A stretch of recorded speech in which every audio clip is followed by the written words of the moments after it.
Welcome to the United States of America. If you conduct yourself well, you can consider us friends.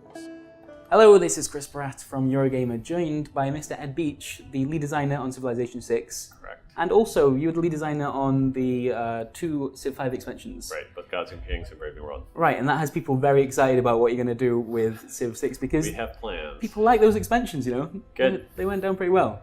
And yeah, just I guess, what does it mean to be the lead designer on a Civilization game? I mean, this is the 25th anniversary of the series, right? Right, so no pressure. Yeah, like what kind of stamp are you hoping to put on this particular What we really edition? want to do is we want to not throw away anything that we did with Civ 5, because Civ 5 has been received very, very well, and Sure. there are lots of people who love it. But there were things that we couldn't do with Civ 5. Just once we started down that path, we knew that there was only so much change we could introduce at once, or there were things that were too risky to try. At the same time, we were moving all the combat out into separate tiles. So we want to kind of get a chance to experiment and explore those fun new directions that we had in mind that we hadn't had a chance to put in place yet. We really want to make Civ 6 the game where the map becomes the star. Right. I mean, I think it always has been to some extent in the Civ game, but now the map is going to be just your friend and your ally. And if you look at the visual style that we have for the game, it's based on cartography and sort of the age of exploration. Yeah, I like the Fog of War stuff you got going on. Yeah, and that's not accidental. That's sort of like a signature element for Civilization 6 is you have to play the map. You have to look at the exact terrain around each of your cities, decide how your cities are going to sprawl across the map. And so the visual style just sort of reinforces that. With Civ 5, it is a very well regarded Civilization game, but I think people do tend to talk about it as a complete package with the expansions. Is that something you're wary of repeating again? Like the base game with Civ 5, it needed those expansions, I think was fair to say. Absolutely, because number one of our first decisions was the systems from the Civ 5 expansions are coming back. Okay. So we still have even something as esoteric as like the archaeology system, the Great Work system, the New Culture Victory from Brave New World, the trade routes, religion, all those things are all coming back. We've made the announcement that there's one system that we're not putting into play right away, which is the World Congress system. Right. But that's a system that the way we put that together was looking at lots and lots of Civ 5 games and sort of thinking on a meta level and analyzing it. And that's the kind of thing where we have to have some more time with a brand new game to understand how that would even work. Is that what the expansions are then, in a way? Like you put the base game out there, you see how the community reacts to it, and then it gives you the time to be like, and now we can do this fun thing or this thing. I think that's actually a good way to do the expansions.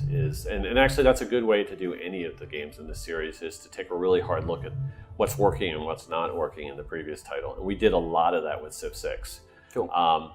Even though I said we kept religion and we kept archaeology, every single system was built from scratch for Civ 6. We had a code base that had actually started with Civ 4. Right. And got brought forward into Civ 5. We reused some of the Civ 4 things, leveraged that to get Civ 5 going. But that meant that if we were going to keep using that same code base for Civ 6, it was going to have 10-year-old code, stuff that maybe even older than that. And we had to update everything. We wanted to be able to support modding in a whole new way with our gameplay systems, and the ability to just rebuild everything exactly the way we wanted it has really helped us put us in a really, really good spot for moving forward with the game. So that gave us also an opportunity. That was a chance we absolutely want that religion system from Civ 5, but it doesn't have to be exactly the same. Sure. If there's anything that needs to be tweaked, anything that should be cut out because it wasn't working quite right, some ideas maybe we had for Civ 5 but hadn't had time to put in, those all got all those adjustments got made this time. Can we talk about some of those adjustments? It feels like you're the right guy to sure. talk to, because you led those expansions and now you're leading this one. So when you look at something like the religion system, what that extra time that this new game, what does that give you the opportunity to do? There's going to be a big reveal on the religion system coming in maybe a month's time. Okay. But I can talk about some of the little tweaks. Sure. So for instance, one of the things that the fans had mentioned to us that the Civ 5 system didn't do was if you locally had started worshiping a pantheon of gods and you had a pantheon of belief in place. Yep. When a major religion came and swept over you, and maybe you weren't pushing a major religion yourself, those pantheon beliefs were wiped out. Right. And they thought it was actually probably truer to life in terms of the way religion worked in the real world, is if, like, when Christianity came to Latin America, a lot of the interesting Latin American beliefs were preserved, and they sort of merged them in with Christianity. And so it was actually probably a better system if we had it so that the pantheon beliefs had stayed in place and just the beliefs from the major religion were added on top of it. But we didn't build Civ 5 that way, and like the fans said, I would have liked it to work like that. So for Civ 6, we absolutely did it that way. That sounds so that's exactly how it works. Very, very cool. But from a gameplay perspective, how do you make that work? Like, how do you represent that? What you have is every city has a little detailed display of its religion and what's going on there, and it includes just 2 separate entries for what beliefs it's getting from the pantheon. Right. So it wasn't a big deal to do that. Cool. I guess moving on to some of the wider changes with Civ 6, you mentioned that like the map is the key here, and I completely get what you mean, because I guess it's specifically representing the buildings on the map is a real shift for Civ 6. So. Right. You've got things like districts and the fact that you can, a wonder takes a tile, it fills a tile when you build it. Right. Why was that important to you? What do you think that adds to Civilization? Well, I think one thing is you look at the Civilization 5 map, there was a lot of repetition in terms of how it was used. You could have an awful lot of farm, trading posts. And so it was the decisions weren't very interesting in terms of how you're going to improve tiles. There weren't that many different choices to make, and that's just a lot of room on the map where there wasn't anything really interesting going on, and you didn't care about those tiles to protect each and every one of those tiles. You could let the barbarians or another civ come in and destroy that, and it didn't really matter to you. If we all of a sudden take the cities apart and spread them out across the map, all of a sudden now those are your precious buildings that are out there on the map exposed to an invading army. You care about them a lot. If we also change it so that exactly which ones are positioned where is very important, because there are adjacency bonuses is what we call it for putting a district in the right location. All of a sudden, even if you're not under a threat of invasion, just to try to build the strongest empire and get the most bonuses and get through the game faster, you're really thinking through exactly what the terrain around your map is giving you. And it just makes the game a lot more interesting. We actually put that in place, like as the first change we wanted to try out for Civilization 6. There was never a version of Civilization 6 where all the buildings went into the city. We spread them out right from the beginning, and it was working right away. It was fun. It changed all of our thoughts about the different types of terrain. It used to be that mountains were sort of a forgotten tile in Civilization 5. You couldn't really do anything with them. They just sort of got in your way. You didn't really like having them near you. Now mountains are great. Yeah, absolutely. We love having mountains near. And I have people who tell me, the only thing that's going to cause me to re-roll a game and start over is if I don't have mountains near me. I like those are the kind of fundamental impacts that your decisions end up having. Right. And mountains become important. You make mountains important. Have our testing group come back to us and tell us. We're really into mountains now. Yeah, exactly. And it's like, okay, that change is working. So I saw a little bit of that. I've just played 60 turns in the demo E3, and I only had 4 cities, but they were already looking very different, and it gives a certain personal attachment to where you place things, and the fact that the city looks like something you've made. And the other big thing that enforces you to kind of customize each city differently is the way our district rules work. Yep. So you can only build a certain number of districts based on what your population is. Pretty much every 3 points of population lets you have another district right now. And so, very soon, early in the game, you unlock 4, 5, 6 different types of districts. And if you only have cities that are population, 3, you can't put them all in the same city. So you're going to have to make decisions about what goes where. And those decisions are going to be based on the map, because you're going to be saying, well, if I can only have one industrial zone, one production district, let's put it in a place where it's going to be really effective. Cool.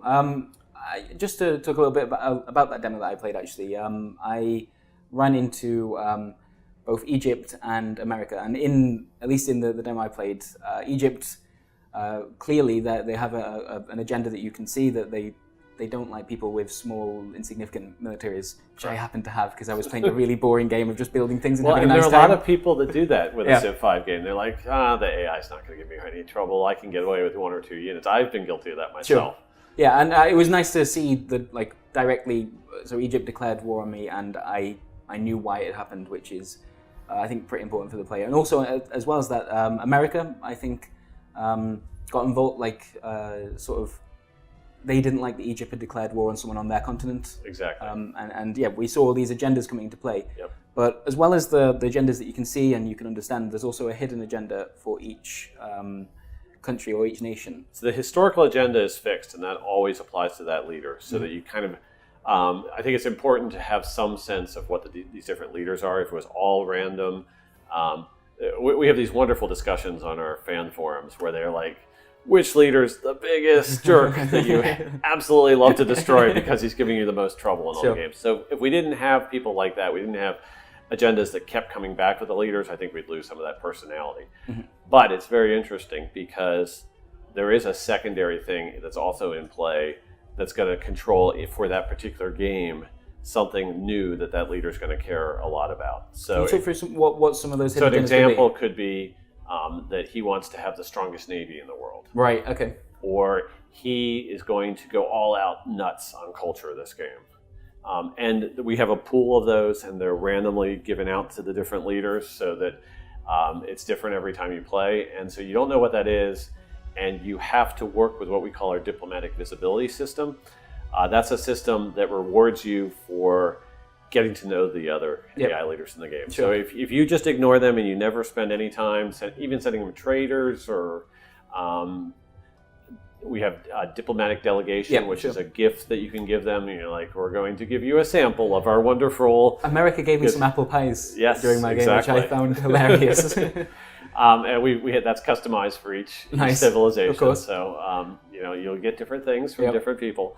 But if you engage with them like that, then all of a sudden you'll have people that are maybe living over in their city, or traders that are going through their cities, and you'll be naturally getting what we call gossip back from that leader.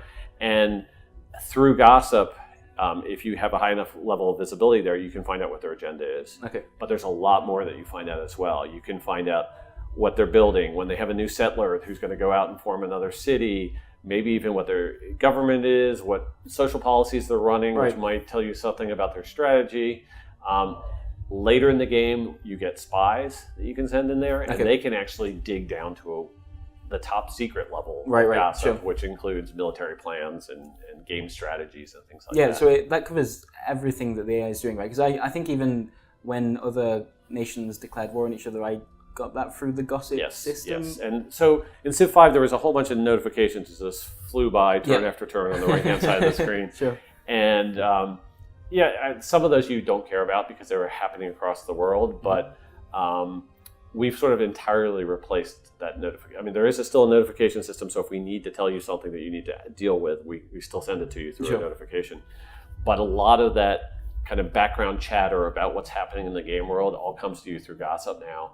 And there are way more things that you can find out about than in Civ 5, but you don't find out about any of them without investing some of your intelligence, dollars to get that kind of information back. Cool. Now, something that has been a little bit of debate over within the Civ community is the art style for Civ 6. It's quite a bit different to Civ 5, and some people love it, some people think it's a bit too cartoony. Has the team kind of looked at that feedback, and has that influenced anything? We have looked at that feedback, and there are some subtle changes that have been made. We're definitely concerned most with readability. Right. And even through comments, sometimes we get comments where, like, something was unclear to a fan. We're going to go ahead and take another look at that because maybe it wasn't done as well as it possibly could be. But that's the big reason that we have gone for a more stylized look, is we wanted to make sure. Now there are 12 different types of districts that can be outside a city. Yep. And that's a lot of information. Already 10 plus the existing 10 or so improvements that we have in any of our games. End all the wonders. There's like 30, 40 different things that can be on a tile right now, and being able to quickly identify what they are, and also with the districts, you have to be able to identify what upgrade level they're at. You know, how many buildings are in there? Do you have the library and the university, or just the library here? Sure. And are they pillaged? Are they under construction? We actually had a much bigger effort putting in what we call our environment team. Is the one that does everything that is going to be out on the map. They had a much bigger job than they'd had in any of the previous games because there's so many different variations with the districts. One thing we just announced yesterday was that we're going to have civilization unique districts. Sure. So we haven't even given an example of one of those is, but you can. One of the unique bonuses that a civilization can have is a district. You know, they get an enhanced version of the campus, or the industrial zone, something like that. That requires new artwork as well. Yeah. So and that's a lot of stuff for the player to kind of glance over if the player and absorb. Pick that up right away, then that's going to hurt gameplay, and we didn't want to do that. Absolutely. So players have seen quite a bit of gameplay so far. Obviously, since the trailer, we've seen some live streams, and I think a couple of YouTubers have gone hands-on with like multiple turn games. Looking at that gameplay, looking at the stuff they've seen so far, what can the community expect to change before release? Like, how much is there still to go on Civ 6? Well, really what we're doing now is we're working on the balance. Okay. Final balance everything, and it's a big job Right. on a game like this, so we don't take that lightly. The AI will keep getting trickier and trickier, so I don't know whether you felt like it was giving you a tough time or not, but Sort of. So Egypt had a problem with me, and then America stepped in. I sort of let That them sort of handle solved that that whilst problem I for you. built Yes. things nicely. yeah, and exactly how jumpy all the leaders are in Okay. terms of diplomacy, that's definitely something that we sort out at this part of the project.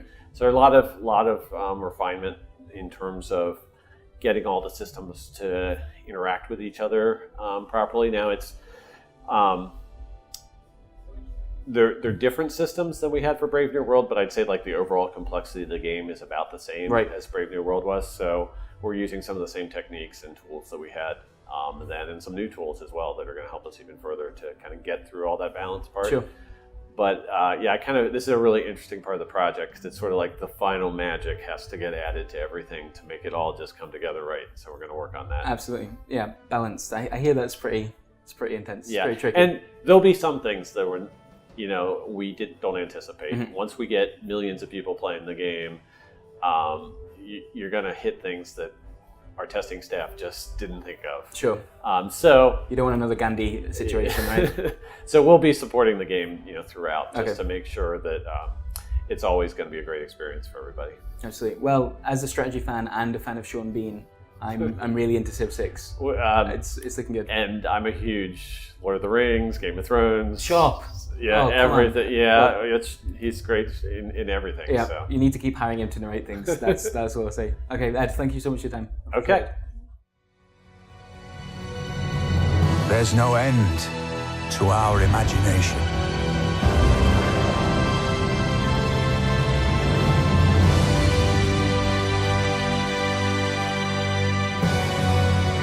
And no limits to civilization.